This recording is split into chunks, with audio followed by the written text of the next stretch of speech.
Hi నమస్తే. నేను మీ కోనసీమ కుర్రాడిని. చాలా తర్వాత మీ ముందుకైతే వస్తున్నా. ఈరోజైతే మనం నత్తని లైవ్లో ఉండగా చూస్తున్నాం. దీనికోసం నేను చాలా కష్టపడ్డాను. దీన్ని తీసుకొని మళ్ళీ దాన్ని జాగ్రత్తగా, దానికి ఎటువంటి అపాయం జరగకుండా అన్నీ తీసుకొని జాగ్రత్తగా చేసుకొని వచ్చాను. ప్రస్తుతానికి అయితే మీకు పూర్తిగా లైవ్లో నత్త ఎలాగుంటుంది, దాని కదలికలు ఏంటి, దాని కళ్ళు, దాని ముక్కు, దాని నోరు ఎలా ఉన్నవి ఏంటో అనేది మీకు క్లియర్గా చూపిద్దామనేది మీ వీడియో చేస్తున్నాను. ఓకే, నేనైతే ఛానల్ నుంచి మీకు వీడియో అయితే పెట్టలేకపోయాను. ఇప్పుడైతే నేను కొంచెం తీద్దామని అయితే నేను వచ్చాను. ఆ వీడియో పెడతాను. దాని కళ్ళు, దాని ముక్కు, దాని నోరు కూడా మీకు కనిపిస్తుంది కదా, చూడండి క్లారిటీగా. ఇంకొకటి, దానికైతే నేను ఎటువంటి అపాయం అయితే చేయలేదు.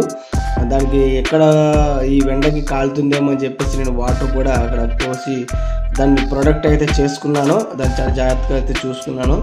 ఆ వీడియో అయిపోయిన తర్వాత చివరిలో దాన్ని నేను నీటిలో వదిలేయడం కూడా జరిగింది.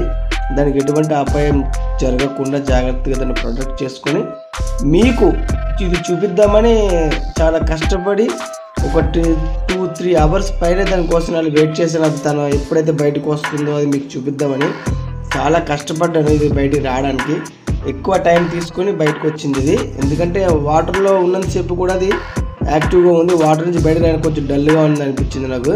కానీ అదేంటంటే దానిగా తర్వాత బయటకు ఓపెన్ చేసుకుని దానిగా బయటకు వచ్చింది. వచ్చిన తర్వాత ఈ వీడియో స్టార్ట్ చేశాను. అప్పటి వరకు నేను కూడా 3 అవర్స్ పైన ఈ వీడియో తీస్తూ ఉండిపోయాను. ఖచ్చితంగా మీకు ఈ వీడియో నచ్చుతుంది అనుకుంటున్నా. మళ్ళీ ఒకసారి చెప్తున్నా, దానికి చాలా ప్రొటెక్ట్ చేసుకున్నాం. ఎందుకంటే వాటర్లో ఎప్పటికప్పుడు వాటర్ తీసుకునేదానికి అక్కడ పోసి దానికి గచ్చు చల్లదనాన్ని ప్రొటెక్ట్ చేసుకున్నాం. తను పాకే విధానం ఇవన్నీ కూడా చూస్తూ ఉన్నాను నేను. 1-2 సార్లు అయితే దాన్ని చాలా జాగ్రత్తగా అయితే చూసుకున్నా. ఇది వచ్చేసి ఎక్కువ పశ్చిమ గోదావరి జిల్లా భీమవరం, పాలకొల్లు, అలాగే ఏలూరు, కొవ్వూరులో దీన్ని వండుకొని తింటారన్నమాట. అంటే ఈ నత్త ప్లస్ శనగపప్పు ఈ 2 కలిపి మిక్స్ చేసుకొని వండుకొని తింటారంట. ఇటు మా తూర్పుగోదావరి జిల్లాలో అయితే ఏమి తినరు, అక్కడ మాత్రం తింటారని చెప్పేసి నాకు చాలామంది చెప్పారు. నేను కూడా చాలాసార్లు నేను వెళ్ళేటప్పుడు దారిలో చూశాను అమ్మటం. చాలామంది కొనుక్కొని వెళ్ళటం కూడా నేను చూశాను. ఓకే, ఇది ఎవరైనా తిన్న వాళ్ళు ఉంటే లైక్ చేయండి, దాని టేస్ట్ గురించి చెప్పండి. ఎండ ఎక్కువ ఉంది కదా, కొన్ని నీళ్ళు అయితే పోసాను. ఎందుకంటే అది బయటకు వచ్చి వాక్ చేయడానికి సిద్ధంగా ఉంది, నడవడానికి కొంచెం ఓపెన్ అవుతుంది.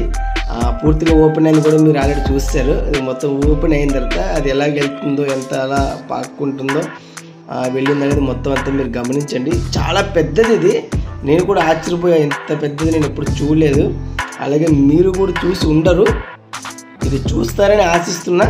ఖచ్చితంగా మీకు నా వీడియో నచ్చితే లైక్ చేయండి, అలాగే నాకు ఛానల్ని సబ్స్క్రైబ్ చేసుకోండి, నాకు సపోర్ట్ చేయండి. ఎన్ని విధాలుగా చేసినా నేను ప్రతిసారి ఓడిపోతూనే వస్తున్నా, గెలవలేకపోతున్నా. ఓకే ఫ్రెండ్స్, నా వీడియో నచ్చితే లైక్ చేయండి, అలాగే నా ఛానల్ సబ్స్క్రైబ్ చేసుకుంటాను ఆశిస్తున్నా. మళ్ళీ ఒకసారి చెప్తున్నా, దాన్ని పనితనం అయిపోయిన తర్వాత నేను దాన్ని వదలడం అయితే జరిగింది నీటిలోనే. దానికి ఎటువంటి అపాయం కలగకుండా చాలా జాగ్రత్తగా చూసుకున్నాను. ఓకేనా ఫ్రెండ్స్? ఓకే, చాలా కష్టపడి అయితే దాన్ని ప్రొటెక్ట్ చేసుకుని చాలా జాగ్రత్తగా వీడియో తీసిన తర్వాత దాన్ని యథావిధి స్థానంలో వదిలేసా.